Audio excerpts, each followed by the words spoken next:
Vincent Harrington walked through the grand marble halls of the Metropolitan Opera House like he owned the place. In many ways he did. For 15 years he had been the chief conductor of the city's most prestigious orchestra, and everyone knew his name. The 60-year-old maestro adjusted his expensive Italian suit as he passed the gold-framed portraits of famous musicians. His silver hair was perfectly styled and his shoes shone like mirrors. Everything about Vincent screamed success and class. He stopped in front of his own portrait, which hung proudly among the greatest conductors in history. The painting showed him in his formal black tails, baton raised high, commanding respect from every musician on stage. Vincent smiled. He had worked hard to get here, and he wasn't about to let anyone forget it. "Good morning, maestro," called out Rebecca, his young assistant, hurrying to catch up with him. Her arms were full of newspapers and magazines, all featuring reviews of last night's performance. "What do they say?" Vincent asked, though he already knew the answer. He always delivered perfection. "The Times calls it technically flawless," and Rebecca read. "The Herald says your interpretation of Beethoven was precise and commanding, and the Classical Music Review writes that you maintain the highest standards of musical excellence." Vincent nodded. These were the words he lived for. Technical perfection, commanding presence, highest standards. This was what real music looked like. As they walked toward his private office, Vincent could hear the orchestra warming up in the main hall. Every note was controlled, every sound calculated. This was how music should be played, by trained professionals who had spent decades learning their craft. "Sir," Rebecca said carefully, "there's something else. The city's cultural committee wants to meet with you about the upcoming arts festival." Vincent stopped walking. The arts festival was always a headache. Every year, the committee tried to mix serious classical music with what they called contemporary arts. It made Vincent's stomach turn. "What do they want this time?" he asked. They didn't say exactly, but they mentioned something about collaboration and reaching new audiences. Vincent's jaw tightened. He knew what that meant. They wanted him to water down his art, to make it more accessible to people who didn't understand real music. It was always the same story. "Set up the meeting," he said with a sigh, "but make it clear that I won't compromise the integrity of classical music for anyone." Later that day, Vincent sat in his office, looking out at the busy street below. He watched people hurrying past, most of them probably listening to whatever popular nonsense was trending that week. None of them understood what real music took. Vincent had started playing piano when he was 5 years old. His parents, both classical musicians themselves, had made sure he received the best training money could buy. Private lessons, exclusive music schools, summers at prestigious conservatories. Nothing was too expensive for their talented son. By age 12, Vincent was performing in youth orchestras. By 16, he was accepted into the most competitive music program in the country. Every step of his journey had been earned through discipline, sacrifice, and unwavering dedication to classical tradition. He remembered the countless hours of practice, the strict teachers who accepted nothing less than perfection, and the years of studying under the greatest masters of classical music. This was the proper way to learn music, not by playing on street corners or posting videos online. Vincent opened his desk drawer and pulled out a program from his first professional concert 25 years ago. He had been so nervous that night, but he had delivered a performance that changed his life forever. The critics had called him a rising star and the future of classical music. Now he was that future. He had built his reputation on maintaining the sacred traditions of classical music. His concerts were attended by the cultural elite, politicians, business leaders, and art collectors who appreciated true sophistication. "These people understand quality," Vincent often told himself. "They know the difference between art and entertainment." Vincent believed deeply that classical music was not for everyone. It required education, refinement, and cultural awareness to truly appreciate. The masses could keep their simple pop songs and electronic beats. Real music belonged in concert halls performed by trained professionals for audiences who had earned the right to hear it. The phone rang, interrupting his thoughts. It was Dr. Harrison, the chairman of the symphony board. "Vincent, wonderful performance last night." Dr. Harrison's voice crackled through the speaker. "The board is very pleased with ticket sales this season." "Thank you, Doctor. I always strive to maintain our standards." That's exactly what I wanted to talk about. The cultural committee has been pressuring us about the arts festival.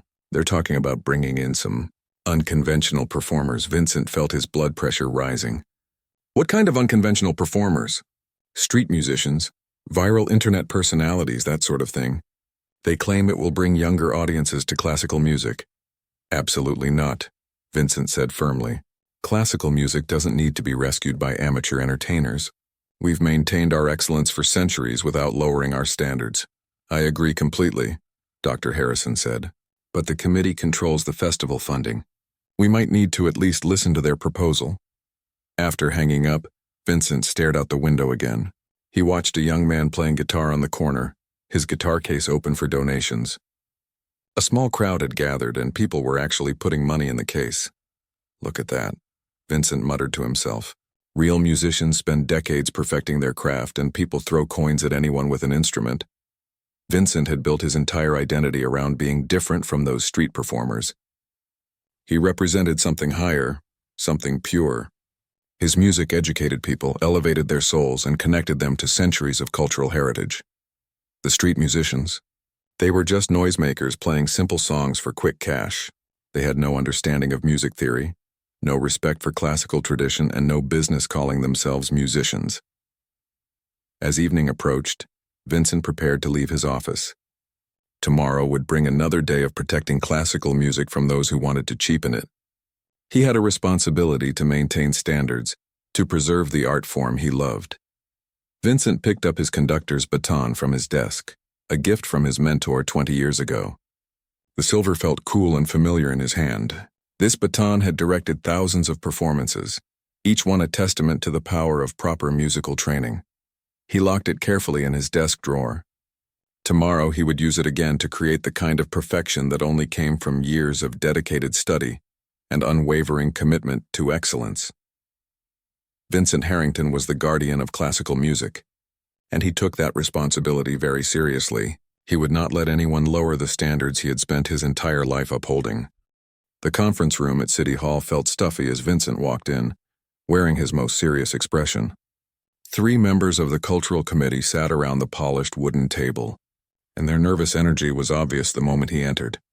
Maestro Harrington, "Thank you for coming," said Jennifer Walsh, the committee chairwoman. She was a middle-aged woman with kind eyes who genuinely believed in making art accessible to everyone. Vincent took his seat, straightening his tie. "Let's get to the point. What exactly do you want from my orchestra?" Jennifer exchanged glances with her colleagues before speaking. "As you know, the annual Arts Festival is our biggest cultural event. This year we want to try something special. Something special usually means something wrong," Vincent thought to himself, but he remained silent.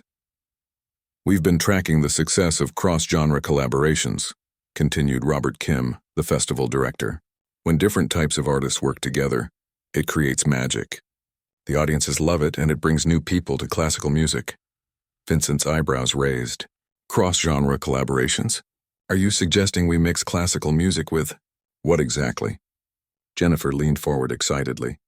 "We want to feature a collaboration between your symphony and Maya Chen." "I've never heard of her," Vincent said flatly. "She's a street pianist who performs in Central Park," Robert explained. "Maya has become quite famous online. Her videos have millions of views, and people travel from other cities just to hear her play." Vincent felt his stomach drop. "A street pianist? You want my orchestra to perform with someone who plays for spare change on sidewalks?" "Maya is incredibly talented," Jennifer insisted. "She has formal training, and her emotional connection with audiences is remarkable. People cry when they hear her play." "People cry at many things," Vincent replied coldly. "That doesn't make them art." Robert pulled out his tablet and showed Vincent a video. "Just watch 30 seconds of this." Vincent reluctantly looked at the screen. The video showed a young woman sitting at a worn upright piano in the middle of Central Park. Her clothes were simple, jeans and a sweater, and her long black hair was pulled back in a ponytail. Nothing about her appearance suggested professional training. Then she started playing. Even through the tablet's small speakers, Vincent could hear something unusual in her performance. There was a raw emotion in her playing that he rarely heard in concert halls. The camera showed people stopping their morning jogs to listen. A businessman missed his bus because he couldn't walk away. A mother lifted her baby so the child could see the pianist. "Turn it off," Vincent said after exactly 30 seconds. "But you can see how she moves people," Jennifer pressed. "Imagine what would happen if we combined her emotional approach with your technical excellence." Vincent stood up abruptly. "Mrs. Walsh, I've spent 35 years studying classical music. I've worked with the greatest maestros in the world. My orchestra maintains standards that most musicians can only dream of achieving." "We understand that," Robert said quickly. "We're not asking you to lower your standards. We're asking you to share your stage with someone who represents a different path to the same destination." "There is no different path," Vincent said firmly. "There is the right way to play classical music, and there are shortcuts. This woman, regardless of her internet popularity, represents everything wrong with modern musical culture." Jennifer tried a different approach. Maya grew up in poverty. She couldn't afford private lessons or music school, but she taught herself to play by listening to recordings. "Isn't there something beautiful about someone overcoming obstacles to create music? Beautiful stories don't make someone qualified to perform with a professional orchestra," Vincent replied. "If she wanted to be a serious musician, she should have found a way to get proper training." "She did have proper training," Robert said quietly. "Maya studied at the Riverside Conservatory for 4 years. She was actually quite promising until what?" Vincent asked, though he wasn't sure he wanted to know. "Until her family lost their house and she had to drop out to work full-time. She's been playing on the streets to survive while supporting her younger brother's education." The room fell silent. Vincent felt a small twinge of something. Not quite sympathy, but acknowledgement of difficulty. Still, his position remained unchanged. "Tragic circumstances don't qualify someone for professional collaboration," he said. "I'm sorry for her situation, but my responsibility is to the integrity of classical music, not to social work." Jennifer's voice grew more passionate. "Vincent, classical music is dying among young people. Concert halls are filled with the same aging audiences year after year. Maya brings in people who would never otherwise experience classical music. Perhaps those people aren't meant to experience classical music," Vincent said. "Not everything needs to be accessible to everyone. Some things require cultivation and education to appreciate properly." "That's exactly the attitude that's killing classical music," Robert exclaimed, then immediately apologized for his outburst. Vincent's face grew cold. "Mr. Kim, classical music has survived for centuries without needing rescue from street performers. It will continue to thrive among people who understand its value. But what about bringing new audiences?" Jennifer asked desperately. "What about inspiring young people to discover classical music?" "Young people who are truly interested in classical music will find it through proper channels," Vincent replied. "They'll study, practice, and earn their place in the classical world. They won't expect shortcuts or special treatment." Jennifer played her final card. "The mayor's office is very interested in this collaboration. They see it as a way to showcase the city's cultural diversity and innovation." Vincent's expression didn't change. "Mrs. Walsh, if the mayor wants to support street musicians, he can organize a separate festival for them. My orchestra will not participate in what amounts to a publicity stunt." "This isn't a publicity stunt," Robert said. "This is about recognizing that talent comes in many forms." "Talent without proper development is just potential energy," Vincent replied. "It takes years of disciplined study to transform raw ability into professional competence." Jennifer made one last attempt. "Would you at least meet Maya? Hear her play in person before making your final decision?" Vincent gathered his papers and stood up. "Mrs. Walsh, I don't need to taste spoiled food to know it will make me sick. I won't compromise the reputation of my orchestra by associating it with amateur performers, regardless of their personal stories or internet popularity." "So that's your final answer?" Jennifer asked sadly. "That's my only answer," Vincent said as he walked toward the door. "If you want to feature street musicians at your festival, do it during the children's events or the outdoor fair portion.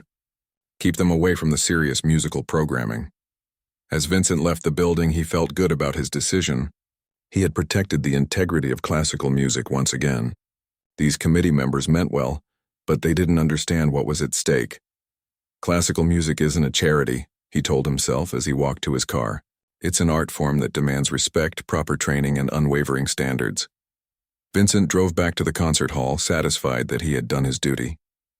He never imagined that this conversation would be recorded by a journalist who had been waiting in the hallway. or that his words would soon be heard by millions of people around the world. The protection of classical music tradition was about to cost him everything he had worked so hard to build. Maya Chen arrived at Central Park every morning at 7:30, carrying her portable keyboard in a worn canvas bag. The autumn air was crisp and most of the city was still waking up. But Maya's day was already beginning.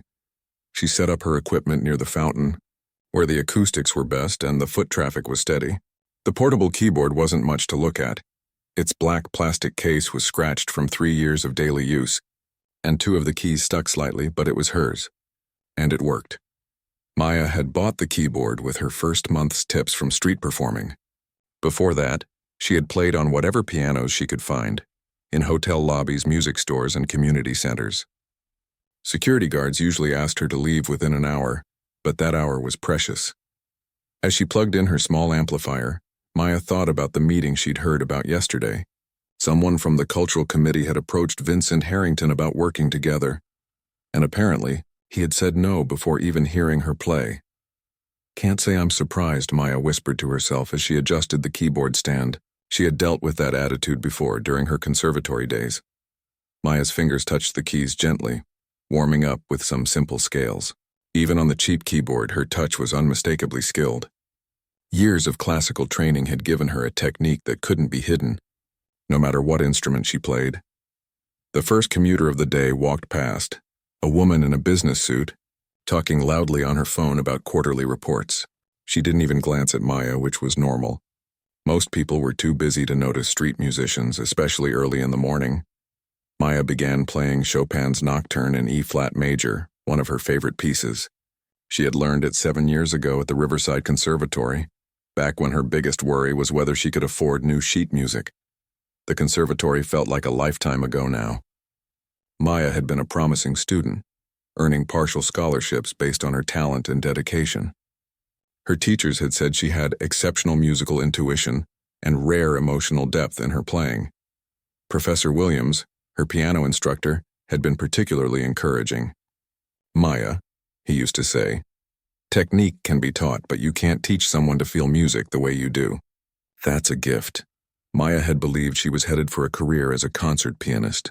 She practiced 6 hours a day, performed in student recitals, and dreamed of playing in great concert halls around the world.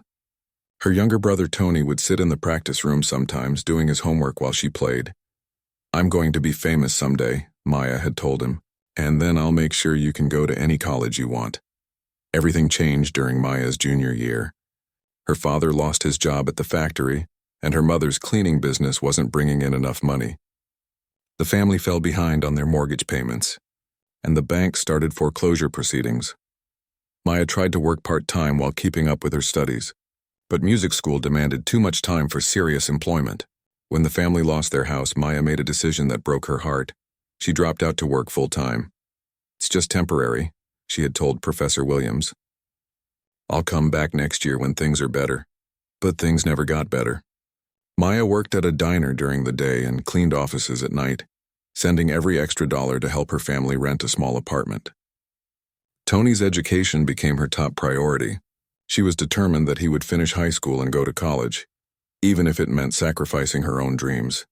Street performing started by accident. Maya had been walking through Central Park on her day off, feeling sorry for herself and missing music terribly. She saw an old upright piano that someone had donated to the park for public use.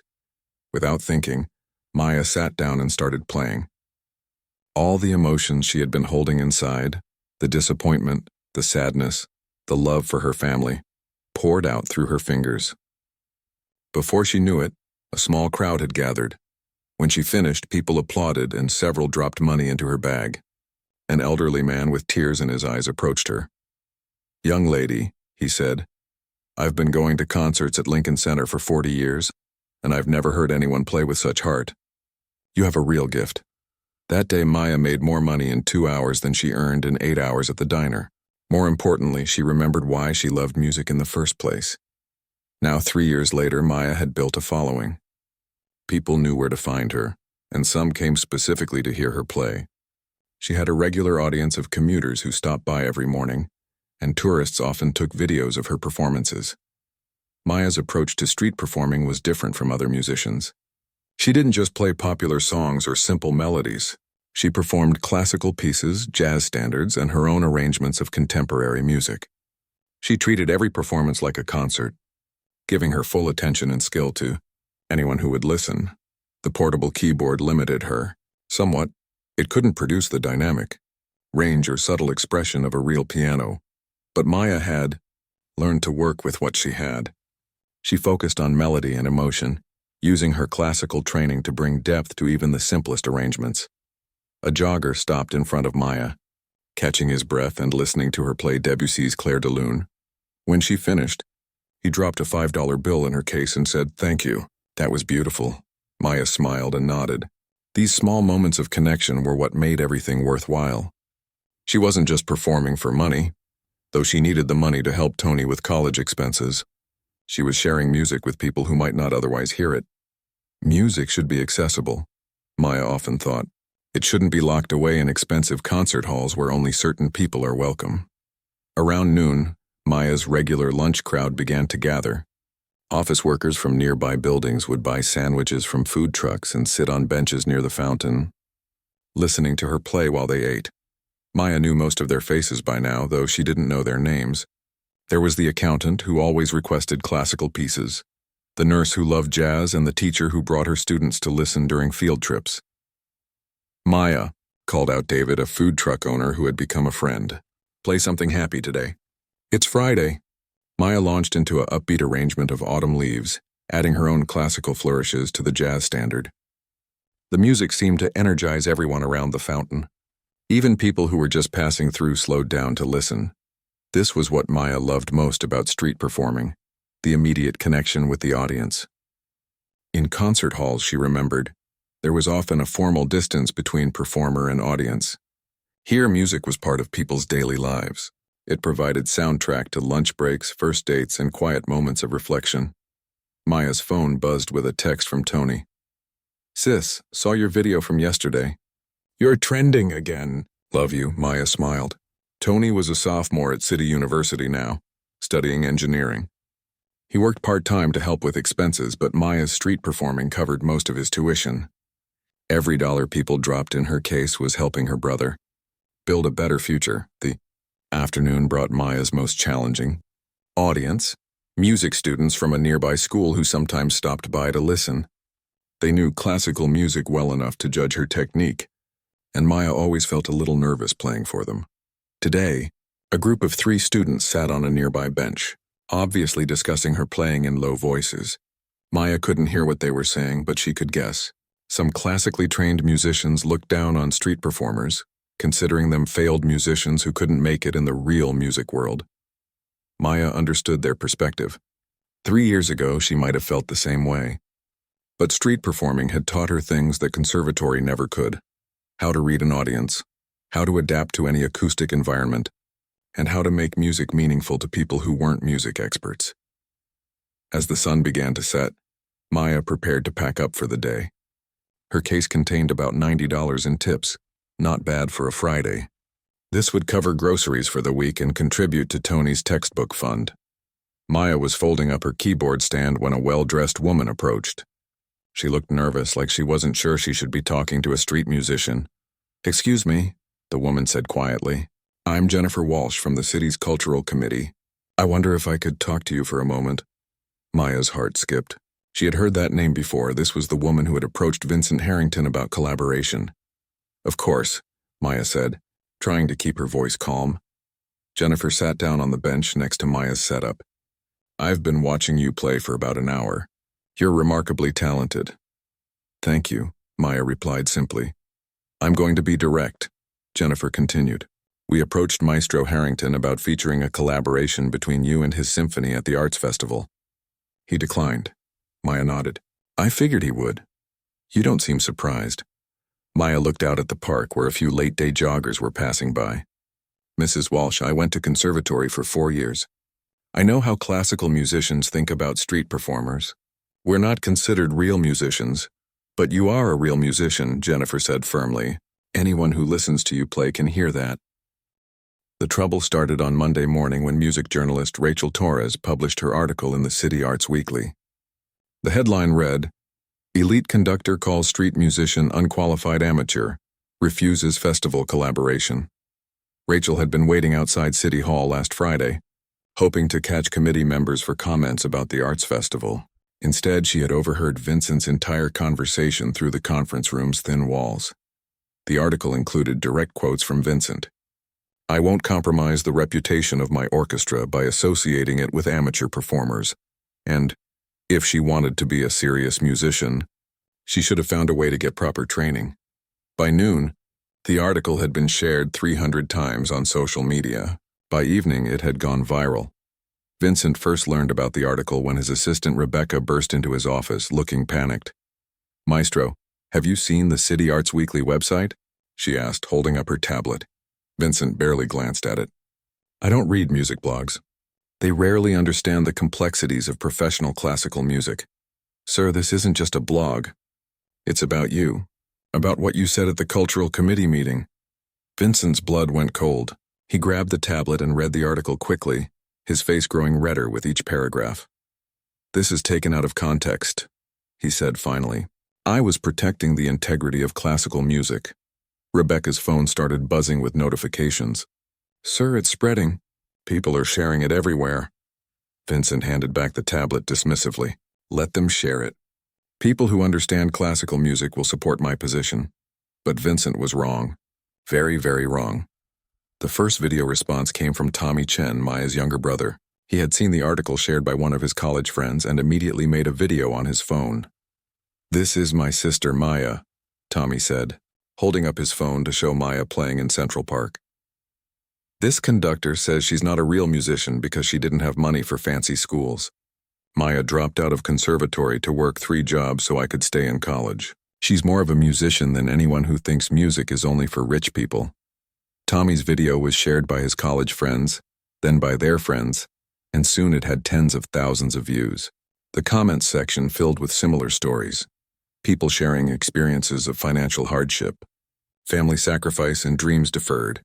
Classical violinist Andrea Martinez, who had grown up in poverty before winning a scholarship to Juilliard, made her own video response.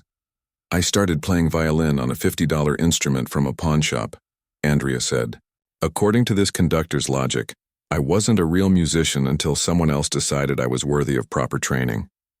That's not how art works. That's not how talent works." The hashtag #TommyRealMusicians began trending on social media. Musicians from around the world shared their stories. The jazz guitarist who learned by ear because he couldn't read music. The opera singer who started in church choirs. The hip-hop producer who taught himself on borrowed equipment. Popular musician Jake Williams, who had millions of followers, posted a video that would change everything. "I just watched this street pianist that some fancy conductor thinks isn't good enough for his orchestra," Jake said, showing clips of Maya's performances. "This woman has more musical soul in her pinky finger than most people have in their entire body. Watch this and tell me she's not a real musician." Jake's video included several minutes of Maya's street performances, showcasing her classical training and emotional depth. Within hours, it had been viewed 2 million times. The comments were overwhelmingly supportive of Maya and critical of Vincent. "This conductor sounds like everything wrong with classical music. Maya plays with more heart than any concert I've been to. Classical music is dying because of attitudes like this. Street musicians work harder than most performers. They have to win over every single person who walks by."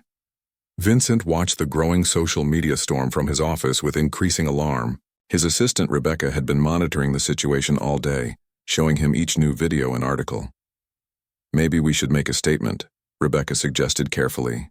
"Clarify your position." "My position doesn't need clarification," Vincent said stubbornly. "These people don't understand what professional standards mean." But the controversy was affecting Vincent's work. Board members started calling with concerns about negative publicity. Ticket sales for upcoming concerts slowed down. Several musicians in his own orchestra privately questioned his comments. Dr. Harrison, the symphony board chairman, called an emergency meeting. "Vincent, this is becoming a problem," Dr. Harrison said, looking tired. "The mayor's office has received hundreds of complaints. Major donors are asking questions. People will forget about this in a week, Vincent replied. Social media controversies always blow over. This isn't just social media anymore, Dr. Harrison said, sliding a newspaper across the table. The Times picked up the story. So did the Washington Post and the LA Times. Vincent, read the headlines with growing dread. Classical music's elite. Problem and when art becomes exclusionary. And the conductor who forgot. Music comes from the heart. Each article used Vincent's comments as an example of elitism in classical music.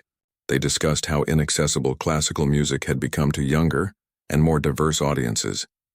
Several articles featured interviews with musicians who had faced similar prejudice based on their backgrounds. By Wednesday, the story had international attention. British newspapers wrote about class divisions in classical music. European musicians shared their own stories of overcoming social barriers. Classical music professors debated accessibility versus tradition in academic journals. Vincent tried to go about his normal routine, but everywhere he went, people recognized him as that conductor from the news.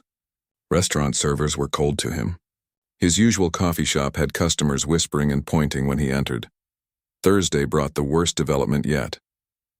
A video surfaced of Maya playing Rachmaninoff's Piano Concerto No. 2 in Central Park, accompanied by a small chamber group of volunteer musicians. The performance was flawless, technically perfect and emotionally devastating. "Oh my God," Rebecca whispered as she showed Vincent the video. "She's incredible." Vincent watched in stunned silence as Maya navigated the complex piece with grace and power. Her street-worn portable keyboard couldn't do justice to the music, but her skill was undeniable. This wasn't some amateur busker. This was a seriously trained pianist. The video's caption read, "Maya Chen performing with volunteer musicians who believe talent matters more than background." To real musicians or classical music for everyone. Within 6 hours, the video had 5 million views. Classical music critics who rarely paid attention to social media began writing reviews of Maya's performance. The consensus was unanimous. This was exceptional playing. Vincent's phone rang constantly now. Reporters wanted interviews. Board members wanted explanations. Other conductors were distancing themselves from his comments. "Maestro," Rebecca said Friday morning, "Channel 7 News wants to interview you about the controversy." "Absolutely not," Vincent said. "I'm not going to dignify this circus with a response." But Vincent's silence was interpreted as arrogance. More musicians spoke out against his attitude. Classical music organizations began issuing statements about inclusion and accessibility. The famous conductor Maria Rodriguez posted a video that went viral among classical music fans. "I've worked with Maya Chen's former professor at Riverside Conservatory," Maria said. "He told me she was one of the most gifted students he'd ever taught. The fact that financial hardship forced her onto the streets doesn't diminish her talent. It makes her strength more remarkable." Vincent's own orchestra members were starting to question him.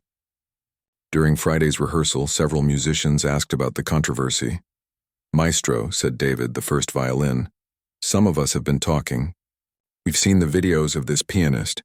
She's really good." "Her talent is not the issue," Vincent replied stiffly.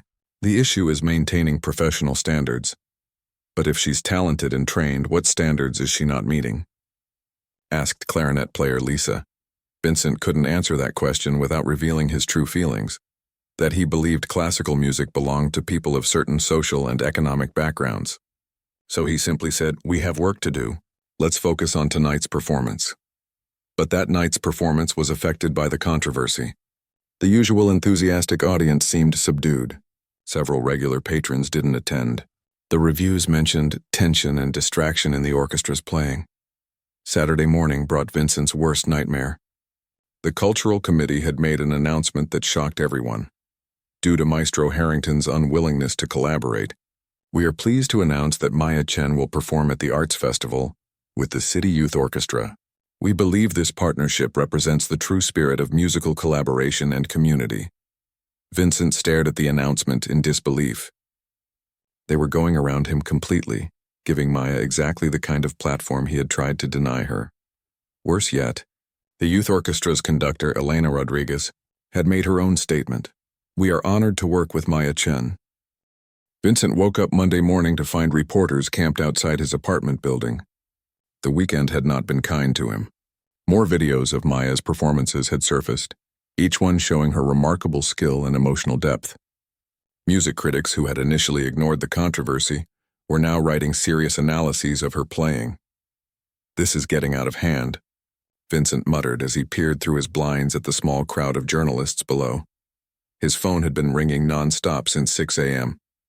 Rebecca had already fielded calls from 3 major newspapers, 2 television networks, and countless music bloggers.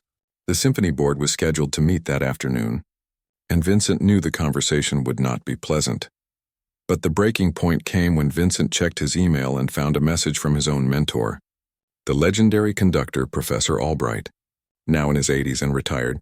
"Vincent," the email read, "I have been following this situation with great concern. I taught you to respect the music above all else. Music does not care about someone's bank account or social status. It only cares about the heart that plays it.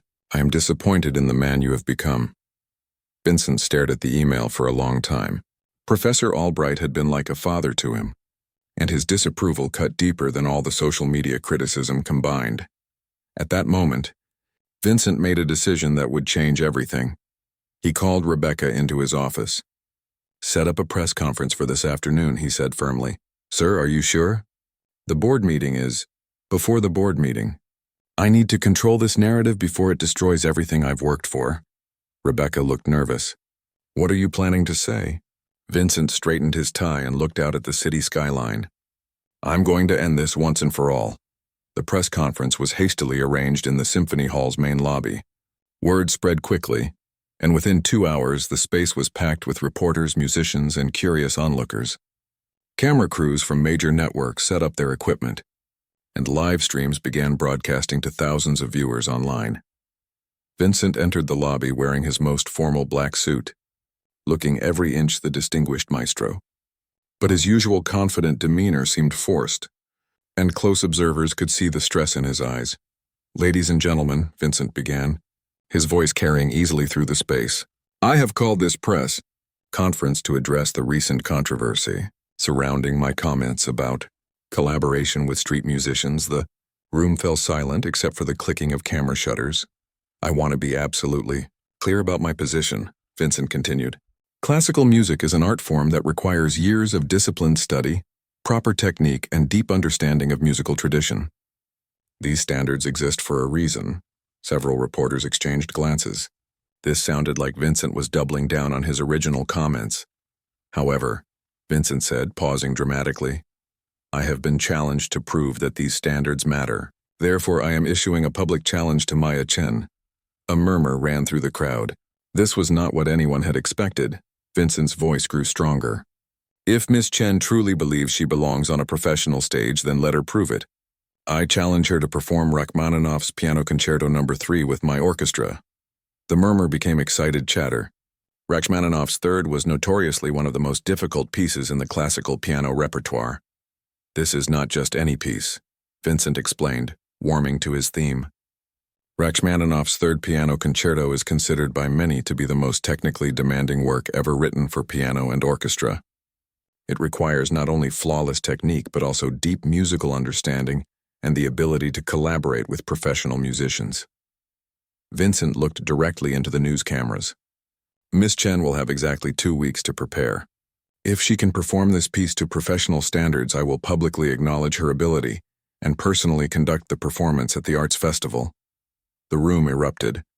Reporters shouted questions, but Vincent raised his hand for silence.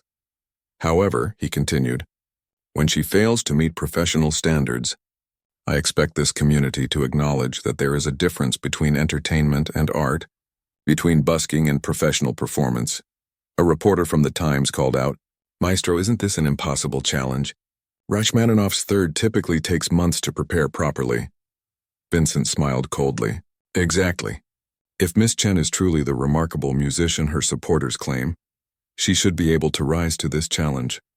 If not, then perhaps people will understand why professional musicians undergo years of rigorous training."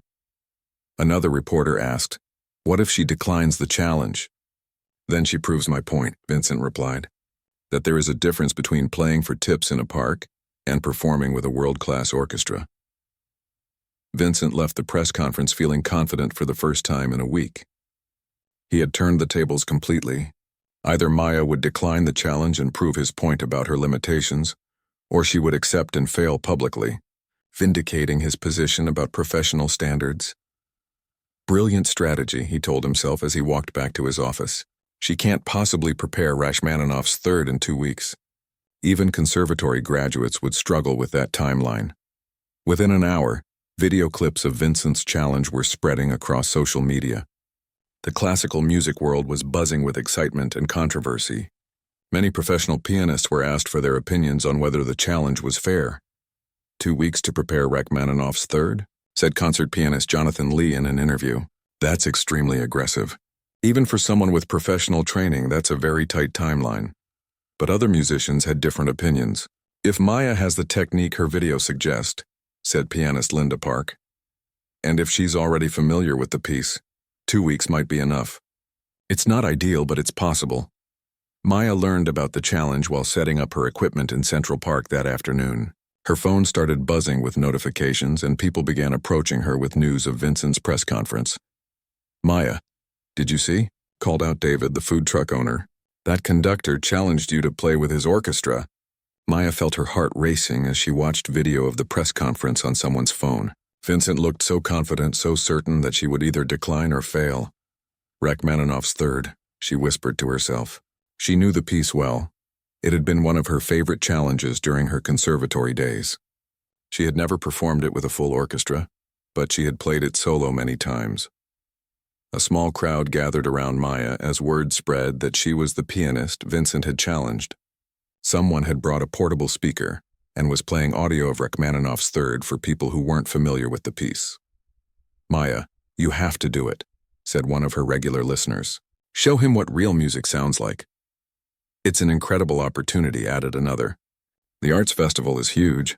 Thousands of people would hear you play. But Maya also heard the doubt in some voices. 2 weeks isn't very long, someone said quietly. And playing with a full orchestra is completely different from playing solo. Maya sat down at her keyboard and began playing the opening notes of Rachmaninoff's third.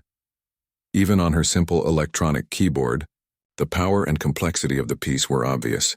The music was technically demanding, emotionally intense, and required perfect coordination between pianist and orchestra. As Maya played, the crowd grew larger. People stopped jogging, walking, and cycling to listen. Even those who didn't know classical music could hear that this was something special. When Maya finished the opening section, the crowd erupted in applause. Several people were filming with their phones, and Maya knew these videos would be online within minutes. So, called out someone in the crowd. Are you going to accept? Maya looked at the expectant faces around her. These people had supported her for 3 years, through rain and snow, through good days and difficult ones. They believed in her even when the classical music establishment didn't. She thought about Vincent's confident smile during the press conference, his certainty that she would fail. She thought about her brother Tony, who had texted her earlier. Sis, this is your chance. Show them what you can do. Maya stood up and addressed the crowd. I want to be clear about something, she said, her voice carrying clearly in the park. This isn't about proving anyone wrong. This isn't about getting revenge or making a point about social class. The crowd listened intently. This is about music, Maya continued. Music belongs to everyone. People in concert halls and people in parks. People who went to conservatory and people who taught themselves. People who can afford expensive tickets and people who can only afford to listen for free while they eat lunch.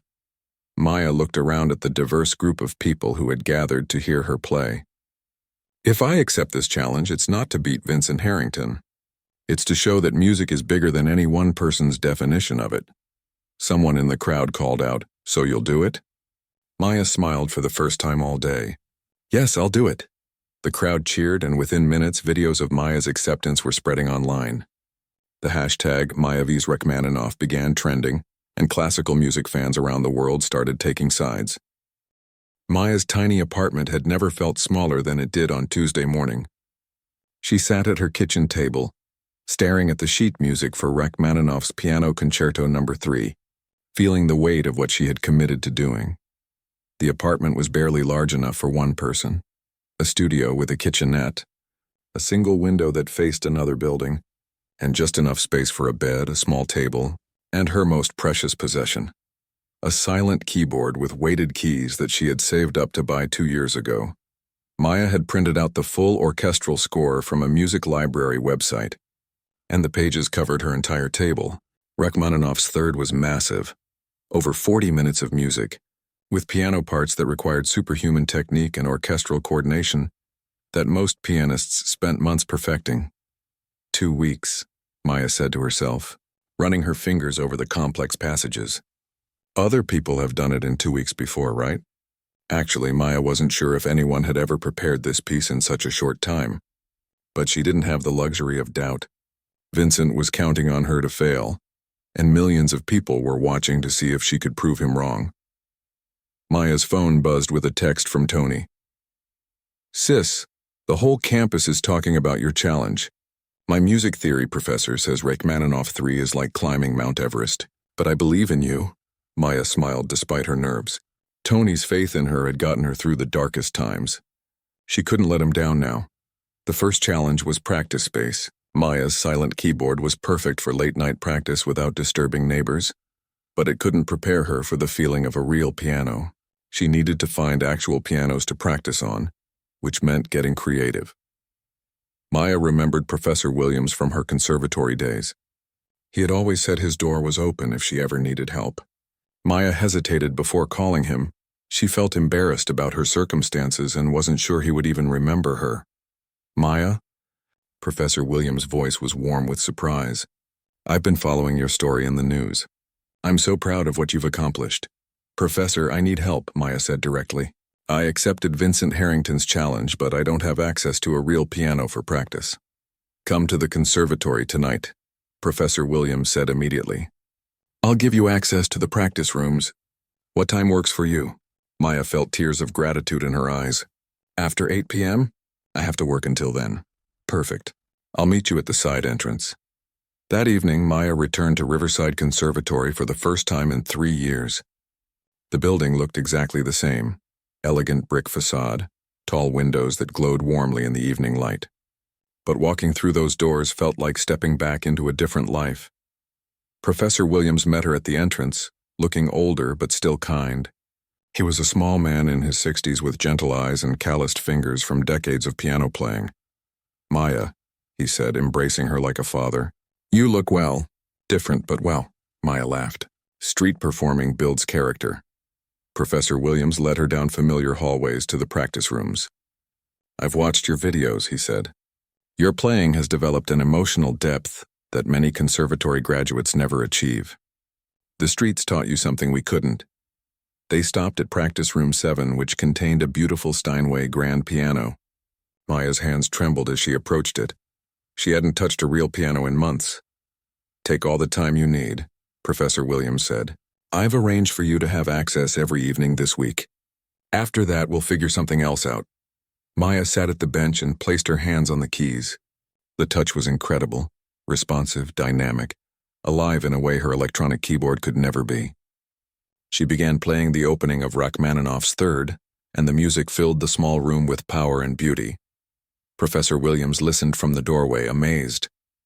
"Maya, you've only gotten better. This is remarkable." For the next 6 hours, Maya worked through the concerto systematically.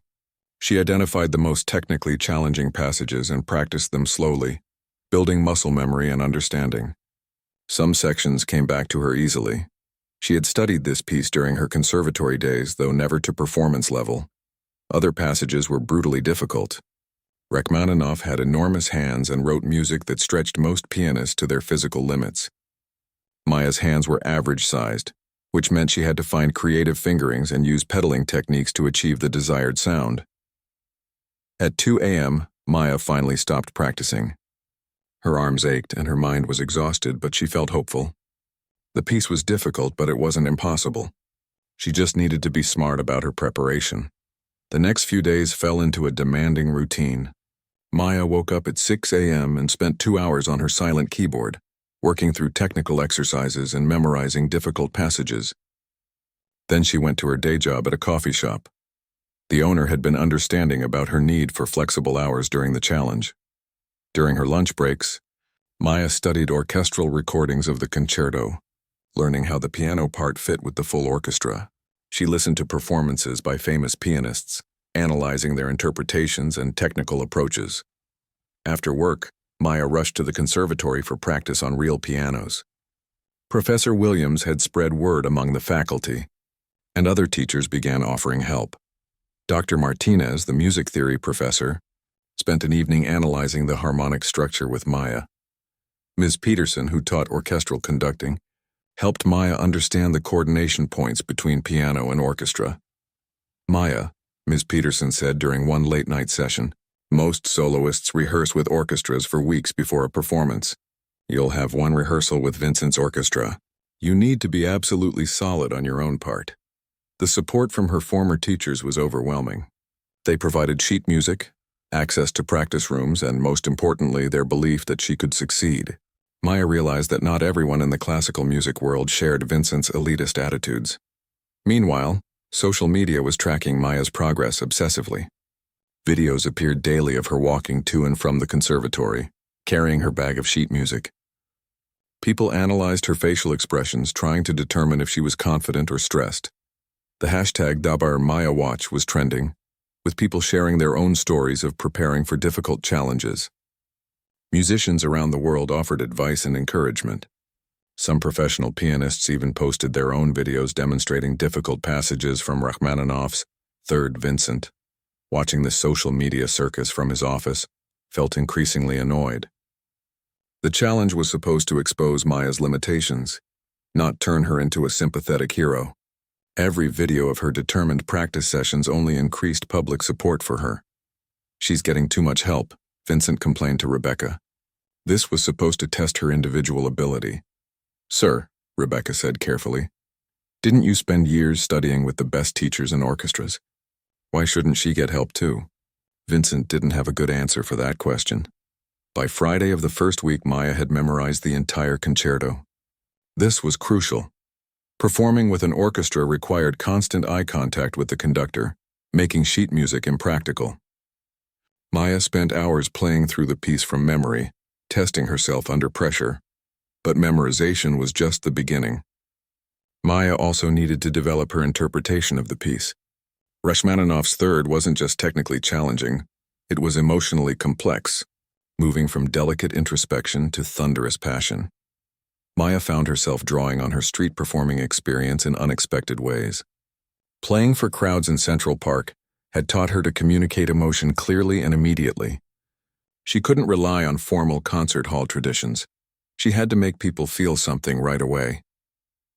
The piece is about longing, Maya explained to Professor Williams during a late practice session. Rachmaninoff wrote it when he was homesick for Russia. It's technically difficult because the emotions are so intense they can barely be contained. Professor Williams nodded approvingly. That's exactly right. Too many pianists focus only on the technical challenges and miss the emotional core. Weekend brought Maya's biggest challenge yet, a mock performance with a small ensemble. Professor Williams had arranged for several conservatory students to play a reduced orchestral arrangement, giving Maya her first chance to practice with other musicians. The session didn't go well initially. Maya was so focused on her own part that she missed important cues from the conductor. The coordination between piano and orchestra was much more complex than she had anticipated. It's like learning a new language, Maya said during a break. Feeling frustrated, exactly, said the student conductor. You're not just playing piano anymore. You're playing piano with orchestra. It's a conversation, not a solo speech. Maya spent Sunday working specifically on orchestral coordination. She practiced cueing the orchestra at important moments, following conducting gestures and balancing her volume with other instruments. By evening, the mock performance was flowing much more smoothly. As the second week began, Maya felt cautiously optimistic. The piece was coming together and her confidence was growing. But she knew the real test would come. The Metropolitan Opera House had never seen anything like it. By 6 p.m. on performance night, crowds were gathering outside the venue 3 hours before the concert began.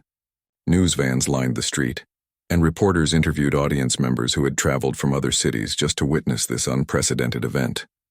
Inside the concert hall, the atmosphere was electric with tension and anticipation. The usual stuffy formality of classical music concerts had been replaced by something that felt more like a sporting event. People who had never been to a symphony before sat next to longtime season ticket holders. Maya's street performance fans filled seats alongside classical music critics. Vincent stood backstage, adjusting his bow tie for the fourth time. He had been conducting for 30 years, but he couldn't remember ever feeling this nervous before a performance. This wasn't just about music anymore, this was about his entire philosophy of what classical music should be. "Maestro?" Rebecca approached him carefully. "The orchestra is ready for the final sound check." Vincent nodded, but his mind was elsewhere.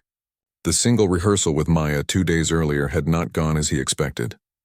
He had been prepared for technical mistakes, timing problems, and coordination issues that would justify his position about professional standards. Instead, Maya had played flawlessly. During that rehearsal, Vincent had watched in growing discomfort as Maya worked through the concerto with his orchestra. Her technique was solid, her musicianship was sophisticated, and most surprisingly, she had an intuitive understanding of how to collaborate with the orchestra that usually took soloists years to develop. "She's good, David," the first violinist had whispered to his stand partner. "Really good." Vincent had tried to find flaws in Maya's preparation, but there weren't any significant ones to find. She knew her part perfectly, responded well to his conducting, and brought an emotional intensity to the music that made even his jaded professional musicians sit up and pay attention. Now, 2 days later, Vincent felt like he was walking into a trap of his own making. Maya was in a small dressing room nearby, going through her pre-performance routine. She wore a simple black dress that Jennifer Walsh had helped her choose. Elegant but not overly formal. Appropriate for both a concert hall and someone who usually performed in parks. "How are you feeling?" asked Professor Williams, who had come to offer moral support. "Terrified and excited," Maya answered honestly. "I keep thinking about everyone who's watching tonight. Not just the people in the audience, but everyone online, everyone who believes in me." Maya's phone showed thousands of messages of support. Musicians from around the world had sent encouragement. Her brother Tony was in the front row with a group of his college friends. Even her old customers from Central Park had bought tickets to see her perform. But Maya also knew that plenty of people were expecting her to fail. Classical music purists who agreed with Vincent's position were waiting to see their views vindicated. Music critics were prepared to write scathing reviews if her performance didn't meet professional standards. "Maya," Professor Williams said gently, "remember why you're doing this. Not to prove Vincent wrong, not to make a point about social justice. You're doing this because you love music and you want to share that love with people." Maya nodded, feeling some of her nervousness transform into determination. She had spent 3 years sharing music with anyone who would listen. Tonight was just a bigger audience. At 8:45 p.m., the lights dimmed in the concert hall. Vincent walked onto the stage to polite applause, looking every inch the distinguished maestro in his formal tales. He bowed to the audience and turned to face his orchestra. The first half of the concert featured traditional symphonic pieces, Mozart and Brahms, played with Vincent's characteristic technical precision. The music was flawless but somehow felt cold, lacking the emotional warmth that makes classical music truly moving. During intermission, the tension in the hall was palpable. Conversations buzzed about what would happen in the second half. Would Maya rise to the occasion, or would Vincent's challenge prove his point about professional standards? Maya spent intermission warming up backstage, running through difficult passages one final time. Her hands felt loose and ready. Her mind was clear and focused. She was as prepared as she could possibly be. At 9:30 p.m., Vincent returned to the stage. This time the applause was more enthusiastic. People were excited for what was coming. Vincent raised his hand for silence. "Ladies and gentlemen," Vincent announced, his voice carrying clearly through the hall, "we now present Rachmaninoff's Piano Concerto No. 3 in D minor. With soloist Maya Chen." The audience erupted. People who had supported Maya online were cheering like they were at a rock concert. Even the more reserved classical music patrons applauded enthusiastically. This was a moment they knew they would remember forever. Maya walked onto the stage and the cheering grew even louder. She looked calm and confident, acknowledging the audience with a simple bow before taking her seat at the magnificent Steinway grand piano. Vincent raised his baton, and the hall fell completely silent. The concerto began with the orchestra's dark, brooding introduction. Vincent conducted with his usual precision, but even he could feel that something was different tonight. The orchestra members were more focused, more energized than usual. They knew they were part of something special. Then Maya's hands touched the keys for her opening solo, and everything changed. From the very first notes, it was clear that Maya wasn't just playing Rachmaninoff's third, she was living it. The music flowed from her fingers with an emotional honesty that was breathtaking. Every phrase had meaning. Every dynamic change served the larger musical story. But what truly amazed the audience was how Maya connected with the orchestra. She wasn't just playing alongside them. She was having a musical conversation with them. When the piano had the melody, the orchestra listened and responded. When the orchestra took the lead, Maya supported them with perfect sensitivity. Vincent found himself conducting differently than he had in years. Maya's passionate playing was inspiring him to take musical risks, to find emotional depths in Rachmaninoff that he had never explored before. The orchestra responded to this energy, playing with unusual warmth and expressiveness. In the audience, people were mesmerized. Many had come expecting to witness either a triumph or a disaster, but what they were hearing was simply extraordinary music-making. The artificial division between professional and amateur seemed meaningless when faced with such pure musical communication. Dr. Harrison, the symphony board chairman, leaned over to his wife during a quiet passage. "I've never heard the orchestra play like this," he whispered. Maya navigated the technical challenges of the concerto with apparent ease, but more importantly, she made every difficult passage serve the music's emotional arc. When the piano and orchestra played together in thunderous climactic moments, the sound was overwhelming. When Maya played delicate solo passages, the hall was so quiet that every subtle nuance could be heard. The second movement brought many audience members to tears. Maya's interpretation was deeply personal, drawing on her experiences of loss, sacrifice, and hope. She played as if she was telling the story of her own life through Rachmaninoff's music. Vincent realized with growing amazement that he was witnessing something truly special. This wasn't just a competent performance by a talented amateur. This was music making at the highest level. Maya's playing had a quality that couldn't be taught in any conservatory. Absolute authenticity. The final movement built to an incredible climax, with Maya and the orchestra playing together like they had been collaborating for years. The technical demands of the piece seemed effortless as Maya's fingers flew across the keys with perfect accuracy and musical understanding. As the concerto reached its thunderous conclusion, the audience was on its feet. Before the final chord had finished ringing, the applause was deafening, lasting for over 10 minutes. People were crying, cheering, and calling for encores. Maya stood beside the piano, overwhelmed by the response. She had done it, not just played the piece correctly, but created something magical with Vincent's orchestra. She looked out at the audience and saw her brother Tony in the front row, tears streaming down his face as he applauded. Vincent bowed to Maya with genuine respect, then gestured for her to take a solo bow. As Maya curtsied to the audience, Vincent realized that his entire worldview had been challenged in the span of 45 minutes. The reviews that appeared online within hours were unanimously ecstatic. Maya Chen's performance was not just technically flawless, it was musically transcendent. New York Times. I have heard Rachmaninoff's third performed by the world's greatest pianists. Maya Chen's interpretation ranks among the very best. Classical Music Review. This performance proves that great music making comes from the heart, not from credentials. Washington Post, but perhaps the most telling review came from Professor Williams, who posted a simple video message. I have taught piano for 40 years. Tonight I watched one of my former students remind me why I became a musician in the first place. Maya, you didn't just play Rachmaninoff beautifully, you played it truthfully. As the audience slowly filed out of the concert hall, many lingered to discuss what they had just witnessed. The video of Maya's performance went viral within 12 hours. By the time Vincent woke up the morning after the concert, clips of her playing had been viewed over 20 million times across all social media platforms. Major news networks were calling it the most moving classical music performance in recent memory. Vincent sat in his apartment, scrolling through comment after comment praising Maya's artistry.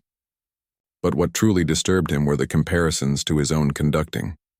Video compilations were appearing online, contrasting his rigid, technical approach with Maya's emotional, expressive playing. "Harrington's conducting is technically perfect but emotionally dead," wrote one classical music blogger. "Watching him next to Maya Chen is like comparing a metronome to a heartbeat." Vincent's phone rang constantly with interview requests. Every major music publication wanted his reaction to Maya's triumph. But Vincent couldn't bring himself to answer the calls. What could he possibly say? That he had been wrong? That his years of defending classical music tradition had actually been holding it back? The Symphony Board called an emergency meeting for Thursday morning. Vincent arrived at the conference room to find the members looking uncomfortable and avoiding eye contact. "Vincent," Dr. Harrison began carefully, "we need to discuss the situation." "What situation?" Vincent asked, though he knew exactly what they meant. Board member Mrs. Patterson spoke up. "Vincent, your challenge to Maya Chen has put our organization in a very difficult position. The media coverage has been challenging for our reputation." Vincent felt his temper rising. The woman performed well. "I acknowledge that publicly. What more do you want?" "It's not about that night," Dr. Harrison said. "It's about everything that led up to it. Your comments about street musicians, your refusal to collaborate, your attitude toward musicians from different backgrounds. It's all being scrutinized now." Mrs. Patterson pulled out her tablet and showed Vincent the latest headlines. "Symphony Board questions conductor's leadership, and donors express concerns about orchestra's direction, and Musicians Union calls for more inclusive programming." "Vincent," Dr. Harrison continued, "we've received dozens of complaints from donors, hundreds of emails from community members, and several musicians in the orchestra have requested meetings to discuss their concerns about the direction of the symphony." Vincent stared at the board members in disbelief. "Are you seriously considering punishing me for maintaining professional standards?" "This isn't about standards," Mrs. Patterson said firmly. "This is about your public dismissal of a remarkably talented musician based on prejudice, not merit. Maya Chen's performance proved that your judgment was completely wrong." Board member Mr. Thompson, who had always supported Vincent, spoke reluctantly. "Vincent, I've been defending you for weeks. But after seeing Maya's performance, I can't argue that she wasn't qualified." "She was extraordinary, so what are you saying?" Vincent asked, though the answer was becoming clear. Dr. Harrison took a deep breath. "The board has voted to terminate your contract effective immediately." The words hit Vincent like a physical blow. "You're firing me. After 15 years of building this orchestra's reputation?" "Vincent," Dr. Harrison said sadly, "you built a reputation based on excellence but also on exclusivity. The world has changed. Audiences want classical music to be more accessible, more welcoming. Maya Chen represents everything our future should be about." Vincent stood up abruptly. "So you're replacing me with a street musician?" "We're not replacing you with Maya," Mrs. Patterson corrected. "We're replacing you with someone who understands that talent comes in many forms and that our job is to nurture it, not gatekeep it." Vincent left the meeting in a daze. 15 years of his life gone in a single conversation. As he walked through the opera house halls for what would be the last time as conductor, he passed his portrait hanging among the great maestros. Soon it would be taken down and stored in some basement archive. Meanwhile, Maya's life was transforming in ways she never could have imagined. Her phone rang constantly with offers from orchestras, recording companies, and concert halls around the world. The Vienna Philharmonic wanted her to perform as a guest soloist. Deutsche Grammophon offered her a recording contract. Carnegie Hall invited her to give a recital. "Maya," Professor Williams said during one of their phone calls, "you need to hire a manager. These offers are incredible, but you need professional help to navigate them." Maya was sitting in her tiny apartment surrounded by contract offers and press clippings. "Professor, 3 weeks ago I was playing for tips in Central Park. Now people want to pay me more for one concert than I used to make in a year. It doesn't feel real." "It's real," Professor Williams assured her. "You've earned every bit of this success." The most meaningful offer came from an unexpected source. Elena Rodriguez, conductor of the City Youth Orchestra who had supported Maya during the controversy, called with a proposal. "Maya, I have an idea," Elena said. "What if we created a program that bridges the gap between street musicians and classical institutions? You could be our artist in residence, working with young musicians who come from non-traditional backgrounds. Maya felt tears in her eyes. Elena, that sounds perfect. I want to help other musicians who are in the situation I was in. We could call it the Maya Chen Fellowship for Emerging Artists, Elena continued. Full scholarships for talented musicians who need financial support, plus mentorship and performance opportunities. Within a month, major newspapers were reporting on Maya's new role as a cultural ambassador for accessible classical music. She continued performing in concert halls around the world. But she also returned to Central Park regularly, playing for the people who had supported her from the beginning. Vincent, meanwhile, watched his career crumble from his apartment. Other orchestras declined to hire him, citing concerns about his outdated attitudes toward musical diversity. Music critics wrote articles analyzing how his rigid approach had held back classical music's growth and accessibility. The worst moment came when Vincent read an interview with his own orchestra members. David, the first violinist he had worked with for over a decade, was quoted saying, "Working with Maya made us remember why we became musicians. She brought joy and passion back to our playing. We hadn't realized how much we had lost that under Vincent's leadership." Vincent's mentor, Professor Albright, called him one evening. "Vincent, I've been thinking about our conversation. Do you remember why you first fell in love with music?" Vincent was quiet for a long time. "I was 7 years old. My grandmother took me to hear a pianist play at a small community center. The music was so beautiful it made me cry." "Was that pianist a conservatory graduate?" Professor Albright asked gently. "No," Vincent admitted. "He was a local teacher who played at community events. But he played with such love for the music. Vincent, you've spent so many years protecting classical music that you forgot why it needed protecting. It's not about maintaining exclusivity. It's about preserving beauty. Maya Chen proved that beauty can come from anywhere." 6 months after the concert, Vincent attended a Maya Chen performance at Carnegie Hall. He bought a ticket in the back row, not wanting to be recognized. The hall was sold out, filled with an incredibly diverse audience, young and old, wealthy and working class, longtime classical music lovers, and complete newcomers. When Maya walked onto the stage, the audience erupted in applause before she had even touched the piano. Vincent watched her acknowledge the crowd with the same humble grace she had shown that night at his own concert hall. Maya's program included pieces by Chopin, Debussy, and Rachmaninoff, but also contemporary works and her own arrangements of pieces she used to play in Central Park. The audience was completely captivated, responding to her music with enthusiasm that Vincent had rarely seen in classical concerts. During a quiet piece by Debussy, Vincent found himself crying, not from sadness but from the beauty of what he was hearing. Maya's playing had a quality he had lost somewhere along his journey to professional success: pure, honest emotion. After the concert, Vincent waited by the stage door with other fans hoping to meet Maya. When she emerged, she looked older than she had 6 months ago, more confident and polished, but still approachable and kind.